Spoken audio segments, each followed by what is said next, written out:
방금 제게 준 것이 대체 무엇인 건가요? 한 여성이 어떤 무리로부터 받은 음식을 먹고 갑자기 눈에 힘이 풀리고 몸은 맥없이 축 처져 가누기 힘들어하는데요. 이 여성에게는 도대체 무슨 일이 생긴 것일까요?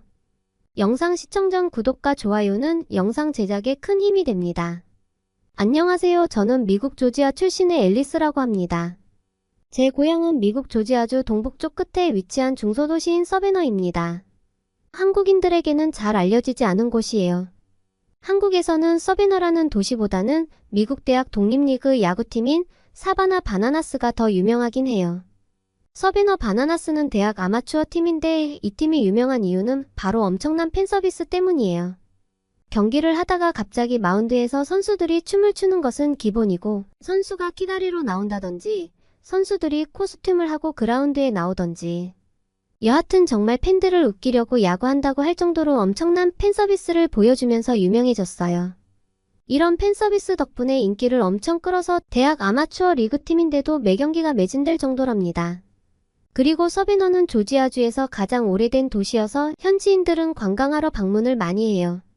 서베너는 도시 전체가 네모각진 바둑판 모양이고 20개에 이르는 작은 공원들 주변엔 고풍스러운 건물이 자리 잡고 있어요. 도로마다 버드나무들이 즐비해서 풍경이 꽤나 예쁜 도시예요. 대서양 해안 도시답게 해수욕장도 있지만 도시 근처는 다 습지여서 인근의 타이비 섬까지 가야 하긴 해요. 조지아는 따뜻한 열대기후로 푸른 바다와 평지가 펼쳐져 있죠. 조지아의 날씨는 평균 29도이고 가장 추운 달은 1월인데 아무리 추워도 영하권의 날씨는 보기 드물어요. 그래서 눈도 거의 안 와요. 이제부터는 제 소개를 할게요. 저는 어릴 때부터 새로운 경험을 찾아다니는 모험을 즐기는 성격이었습니다. 유년 시절에는 친구들과 작은 숲으로 탐험가처럼 모험을 떠나기도 했고, 대학생이 되었을 때는 운동이나 미술, 음악 등 다양한 분야의 동아리에 참여하여 새로운 기술을 배우고 사람들과 친해지는 등의 경험을 쌓았어요. 음악 공연이나 예술 전시회에도 관심이 있어서 지역에서 열리는 음악 페스티벌이나 아트 페어에 자주 참석하여 다양한 예술과 문화를 체험하며 즐기곤 했습니다. 그러던 저는 우연히 한국에 갈 수 있는 기회를 발견하였고 그 문을 열어보기로 결심했습니다.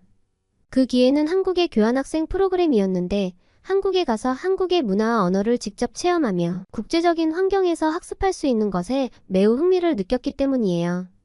저는 한국에 가서 새로운 친구들을 만나고 다양한 경험을 쌓으며 제 자신을 발전시키고 싶어졌습니다. 그렇게 저는 한국에 오게 되었습니다. 저는 조지아에서 성장하는 동안 산을 거의 본 적이 없어서 당연히 등산을 할 기회도 없었고 등산과 거리가 먼 삶을 살아왔습니다. 제가 등산에 관심을 갖기 시작했던 건 한국행을 결정하고 제가 한국어 공부를 시작했을 때였어요. 책에서 눈 덮인 설악산의 아름다운 풍경을 처음 접하고 마음이 설레었어요. 한국에 가면 꼭 눈 덮인 설악산에 오르고 싶다는 생각을 했습니다. 조지아에는 기상이변이 없는 한 눈이 거의 오지 않기 때문에 눈 덮인 설악산은 제 마음속에 동경하는 마음을 싹트게 했던 거죠. 제가 한국에 와서 처음 오른 산은 기숙사에서 가까운 도봉산이었습니다. 학교와 도심에서 가까운 데다가 지하철역으로 갈 수 있는 동네 뒷산이어서 큰 기대 없이 올라갔었는데 완전히 충격을 받고 내려왔어요. 조금만 올라가도 우람한 기암괴석과 뾰족하게 솟은 바위들이 장관을 이루고 사방으로 뻗은 계곡을 따라 수풀이 무성하고 수려한 경관을 자랑하는 도봉산에 깜짝 놀랐어요. 산 정상에 올라 맑은 공기를 마시며 자연 속에서 서울 시내를 내려다보는 것만큼 힐링하는 기분을 느끼기에 더 좋은 건 없었어요. 이후 저는 설악산, 한라산, 지리산으로 전국의 유명한 산을 찾아다니기 시작했습니다. 그 중에서도 설악산은 너무 좋아서 여러 번 갔었어요. 이름이 없는 산도 많이 가봤는데 한국의 산은 대체로 관리가 잘 되어 있고 등산로도 잘 가꾸어져 있더라고요. 저는 학생이라 차가 없는데도 지하철이나 버스를 이용해 쉽게 산에 갈 수 있다는 것도 제가 등산을 사랑하게 된 이유 중에 하나였어요.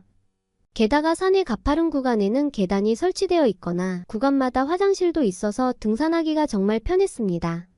물론 산에 오르는 것은 힘들지만요. 한국의 산은 아름다운 풍경도 매력적이었지만 어느 산에 오르거나 한국 사람들이 보여준 선의가 저를 산에 더 깊이 빠져들게 했어요. 한 번은 대피소에서 만난 아저씨들은 말도 안 통하는 저에게 다정하게 대해줬고 산에 올라가면서 힘들면 먹으라면서 직접 싸온 오이를 나눠주기도 하셨어요. 제 주변에는 등산을 좋아하는 친구들이 별로 없어서 혼자 등산하는 경우가 많았는데 혼자 등산을 해도 산에서 만난 아저씨, 아주머니들과 같이 이야기하고 밥을 먹기도 했어요. 미국에서는 경험해보지 못한 새로운 느낌이었죠. 그 이후로는 저도 미리 준비해간 도시락을 아저씨, 아주머니께도 나눠드리면서 음식을 함께 먹고 좋은 시간을 보낸 적도 있어요.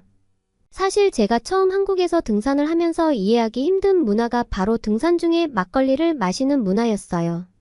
처음에는 모르는 사람들이 술을 따라주고 같이 마시는 광경이 너무나 낯설고 신기했어요. 한 번은 쉼터에 앉아서 이온 음료수를 마시면서 풍경을 감상하고 있던 그때 뒤에서 왁자지껄한 소리가 들려왔습니다. 단체로 등산을 온 사람들이었죠. 쉼터까지 오르면서도 많이 본 그런 스타일들이었습니다. 멋진 선글라스를 쓰고 형형색색의 등산복에 장비를 갖춘 중년들이었는데 다들 굉장히 기분이 좋아 보여서 구경하는 저도 기분이 좋아지더군요. 그들은 쉼터에 자리를 잡고 돗자리를 펴더니 음식을 꺼내더라고요. 그중 몇 분과 눈이 마주쳐서 씩 웃었는데 대뜸 제게 오라는 겁니다. 조금 낯설어서 괜찮다는 표현을 했는데 아주머니께서 약간의 음식을 제게 주시더라고요. 그 감사한 마음을 표현하면서 음식을 받았더니 몇몇 분들이 또다시 서툰 영어로 컴온이라고 계속 말씀하시더라고요. 재밌는 사람들처럼 보여서 용기 내어 웃으며 다가갔습니다. 그들은 저를 위한 자리를 만들어 주더니 그 자리에 앉혔습니다. 저에게 뭔가 물어보려고 했는데 언어의 장벽 때문에 곧 포기하셨죠. 하지만 제가 한국말을 조금 할 줄 알아서 적잖은 소통을 할 수 있었어요. 외국에서 온 학생이 한국말도 잘한다면서 저를 칭찬해 주셨어요. 그렇게 저는 얼떨결에 그릇과 젓가락을 받아들었고 아주머니 아저씨들과 함께 식사를 하게 됐어요.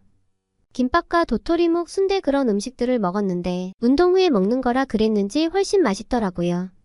어떤 아주머니는 제게 마실 것이 담긴 컵을 주셨는데 무슨 하얀 액체였어요.